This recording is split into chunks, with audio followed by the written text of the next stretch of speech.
The morning sun cast long shadows across my new property as I stood at the entrance, admiring the custom-built gate that now marked the boundary of my 50-acre sanctuary.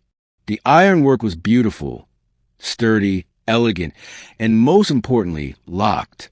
Beyond it stretched rolling fields, dense woods, and a freshly renovated barn that I'd spent the last 3 months transforming into my dream workshop. I'd purchased this land specifically because it sat outside the Meadowbrook HOA boundaries. After 5 years of living in that suffocating neighborhood, dealing with endless rules about mailbox colors and grass height measurements, I'd finally escaped. My house in Meadowbrook was now a rental property, and I was free. The sound of tires on gravel interrupted my thoughts. A silver BMW SUV came barreling down the road, kicking up dust as it approached. My stomach sank.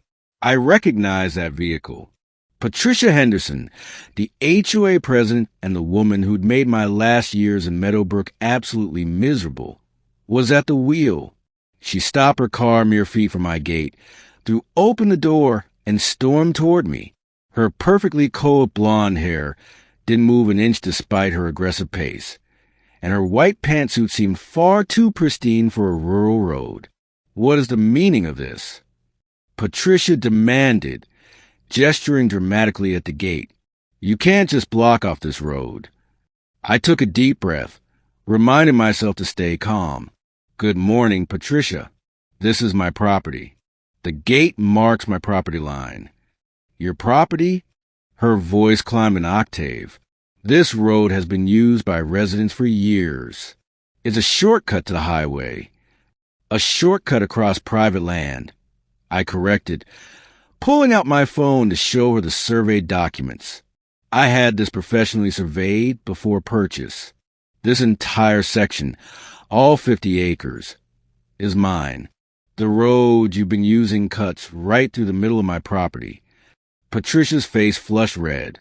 She snatched the phone from my hand, squinting at the screen. This is ridiculous. We have easement rights. Actually, you don't. I retrieved my phone. I had my lawyer check thoroughly. There's no recorded easement. The previous owner allowed people to use informally, but that doesn't create a legal right, especially not now that the property has changed hands. I'll have the HOA board review this, she sputtered. I couldn't help but smile. The HOA has no jurisdiction here, Patricia. This property is completely outside Meadowbrook's boundaries. I specifically made sure of that before I bought it. Her eyes widened as the realization hit her. For 5 years, she'd wielded the HOA rules like a weapon against me, fining me for parking my truck in my own driveway overnight, citing me for having a garden gnome that was too whimsical for neighborhood standards, even tried to fine me when my grass was a half-inch too tall after I'd been hospitalized for a week.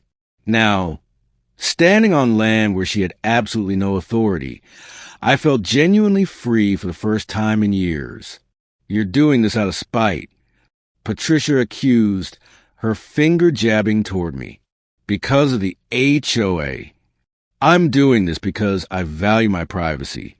I replied evenly. I bought 50 acres specifically so I wouldn't have unexpected visitors. The gate stays. This adds 15 minutes to my drive to the highway. 15 minutes. Then I suggest you leave earlier. Patricia's face contorted with rage. She pulled out her own phone, frantically dialing. Harold? Harold, I need you at the entrance to the Miller property immediately. Bring the bolt cutters. I raised an eyebrow. I wouldn't recommend that, Patricia. That would be destruction of private property. I have cameras. I pointed to the security camera mounted on the gate post, its red light blinking steadily. She hung up without another word, her hand trembling. You can't do this. I'll sue you for blocking access. You're welcome to try. My lawyer would be happy to discuss the case. I crossed my arms. But I should mention, I also discovered that several Meadowbrook residents have been dumping yard waste on this property for years. That's illegal dumping. I have records, photos, and I'm considering pressing charges. Patricia's expression shifted from anger to something resembling panic. I'd struck a nerve. Last summer, I caught her directing her landscaping crew to dump trimmings on what she thought was abandoned land. It was all documented. Now, I continued, I'm willing to forget about the dumping issue. I just want to be left alone on my property. The gate stays locked. Is that clear? For a long moment, Patricia just stared at me, her jaw working as if she wanted to speak, but couldn't find the words. Finally, she spun on her heel and marched back to her BMW. Before getting in, she turned back one last time. "This isn't over," she shouted.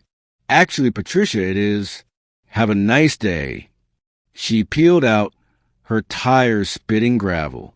I watched the dust cloud settle, feeling a weight lift from my shoulders. Over the next few weeks, Patricia tried everything. She sent certified letters to my rental address claiming I was violating property rights. My lawyer sent replies explaining, in precise legal language, that she had no case. She showed up at the gate 3 more times, each time more desperate, once even bringing other Meadowbrook residents who'd been using the shortcut. I stood firm every time. The local sheriff visited once, responding to Patricia's complaint that I was creating a public safety hazard. Sheriff Martinez took one look at the survey documents, the deed, and the documentation of no easement rights, and turned to Patricia with barely concealed amusement. "Ma'am, this is private property. He has every right to gate it. You'll need to use the public roads like everyone else." The final showdown came 6 weeks after I'd installed the gate. Patricia arrived with a man in an expensive suit, clearly a lawyer she'd hired. They approached the gate where I was working on the fence line. "Mr. Miller," the lawyer began, "I'm Robertson, representing the Meadowbrook HOA. We'd like to discuss a compromise." "I'm listening." "We're prepared to offer you $5,000 for an easement allowing Meadowbrook residents to use this road." I considered for a moment, not because I was tempted, but because I wanted them to understand I was taking their offer seriously. Then I shook my head. "No, thank you. This is my private retreat. I didn't spend $300,000 to have traffic cutting through it daily." Patricia exploded. "You're doing this to punish us." "To punish me?" "Patricia," I said calmly, "for 5 years, you made my life miserable over the color of my mailbox, the height of my grass, and where I park my truck. You fined me constantly and made every day in that neighborhood stressful.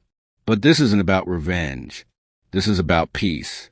I bought land outside your control so I could finally have some." The lawyer cleared his throat. "Perhaps we can increase the offer." "No offer will change my mind. My answer is final." They left without another word. Patricia sat in her passenger seat, staring straight ahead, her expression blank. I almost felt sorry for her. Almost. 3 months later, I heard through my renters that Patricia had resigned as HOA president. The stress of the situation, combined with other residents questioning her judgment after learning she'd been using private property as a shortcut for years, had been too much.